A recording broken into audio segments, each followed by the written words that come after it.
I remember the first night I felt fear, not the kind that makes the body tremble, but the kind that sits quietly in the soul, a weight without shape, a whisper without sound. I was young then, younger than memory itself, walking through a world that had never yet frightened me. The forest was my home, the dark was my blanket, and every rustle in the leaves was a language I thought I understood. But that night, the wind changed. It came down from the mountains, cold and restless, carrying with it a silence that did not belong. The moon had not risen, and the stars were hidden behind a slow-moving veil of cloud. The fire we had built flickered low, and even its light seemed hesitant, uncertain of its own warmth.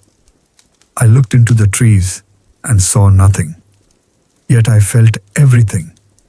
The emptiness pressed against me, as though the world itself had drawn a breath and forgotten to release it. And I realized for the first time that there was something out there, something larger than us, invisible, patient, something that watched. Until that moment, I believed the world was made for us, that we belonged to the earth as easily as the grass or the wind. But in that dark stillness, I felt a quiet truth crawl into my mind. Perhaps the world did not know we were here. Perhaps it would not care if we vanished. And in that realization, that tiny fracture between belonging and oblivion, I found fear.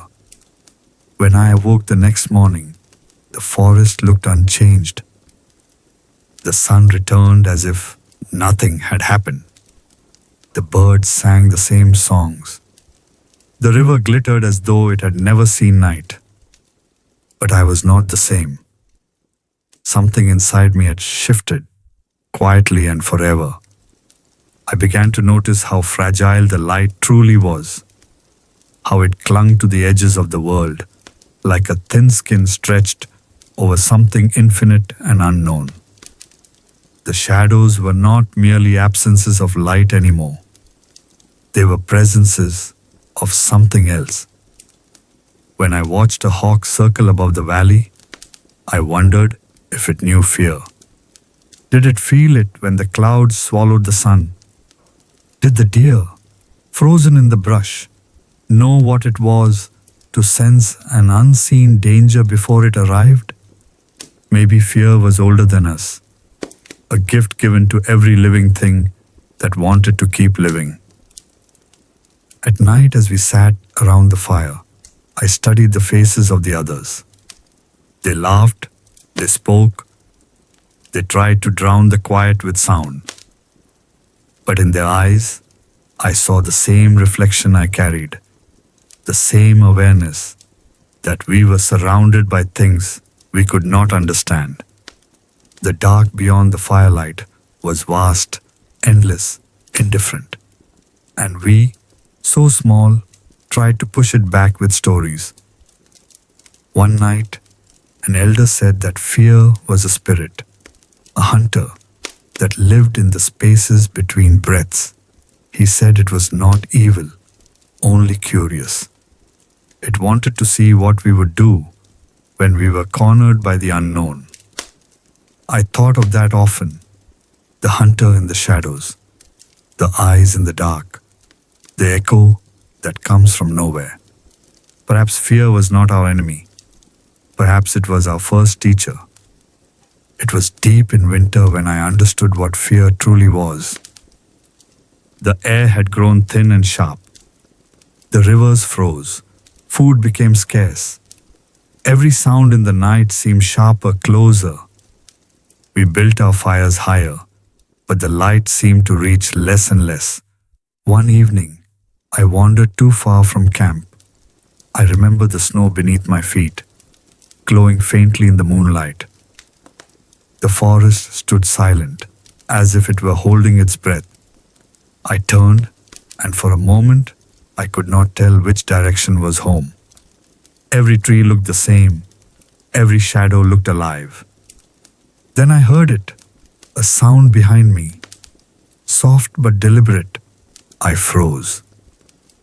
The air felt heavy, as though it were waiting for me to move. I did not breathe. I did not think. Only felt.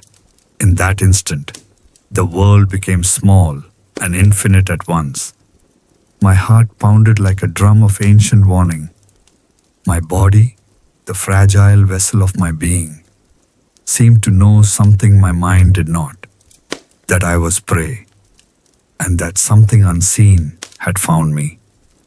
I ran. The snow broke beneath my steps, branches clawed at my arms.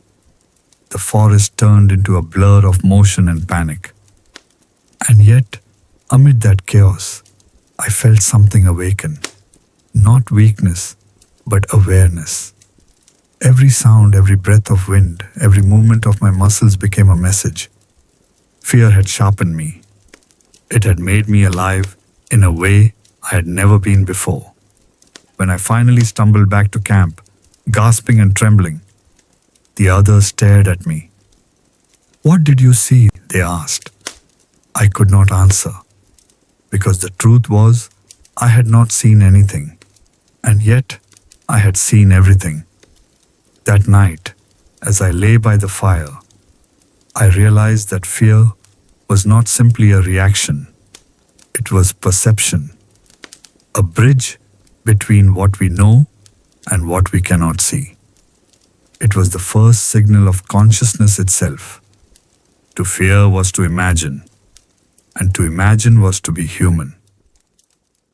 The fire beside me burned low, and I watched its shadow stretch across the ground. I thought of the thing I had run from, perhaps a wolf, perhaps nothing at all. But I understood then that it did not matter. What mattered was that I could conceive of something beyond sight, beyond proof. Fear had given me the ability to believe in what was not yet known. It had given me the seed of thought. As the years passed, fear changed shape. It no longer lived only in the dark forests or the sound of unseen footsteps. It lived in our hearts, our stories, our gods. We carved it into our myths and painted it on cave walls. We gave it faces, fangs, claws, wings, and called them demons, monsters, spirits. But they were all reflections of the same thing, the unknown wearing the mask of our imagination. Fear became our oldest companion. It warned us when storms approached, when the river swelled, when the ground trembled. It told us when to run, when to hide, when to fight. It made us careful, clever, resourceful, and in time it made us wise. But fear also grew ambitious. It began to whisper new questions. What lies beyond the mountains? Beyond the sea? Beyond death? And because of those whispers, we left the safety of our caves, crossed oceans, built cities, and reached for the stars. It's strange how the same feeling that once made us cower also made us curious. Fear of the dark led us to build fire. Fear of death led us to seek meaning. Fear of the unknown drove us to understand it. I think now that fear was the mother of knowledge, for we learned not out of peace, but out of trembling. Every discovery began as an act of defiance against fear. Every scientific equation, every prayer, every art, a small flame lit in defiance of the dark. When I look at our world now, the cities glowing like constellations, the satellites circling the earth, the probes reaching for the edge of the solar system, I see the continuation of that first night in the forest.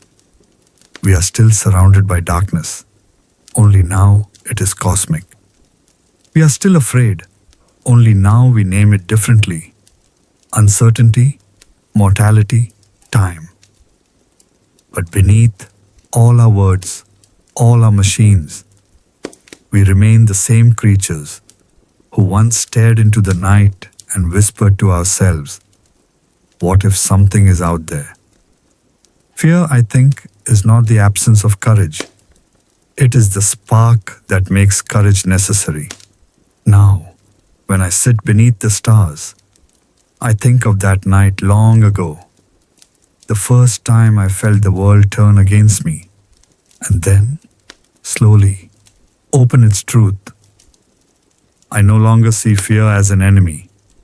I see it as a mirror, showing us what we care for most.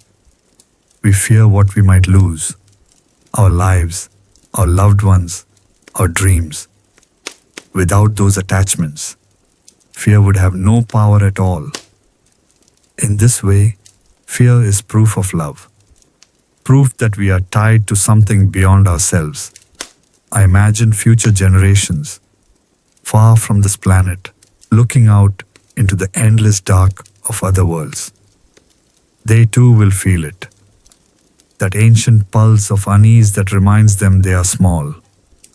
But perhaps they will smile, as I do now, knowing that fear is not a curse.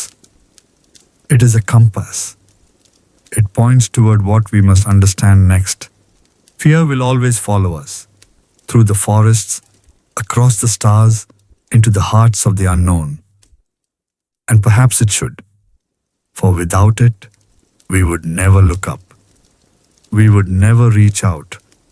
We would never ask why. I think now of the night I found fear and how it found me. It was not an enemy that hunted me. It was a teacher. It showed me the boundaries of my body, the reach of my mind, the scale of the universe. It whispered, "You are small, but you are aware." And in that awareness, I became something more than small. We feared, we learned, we became.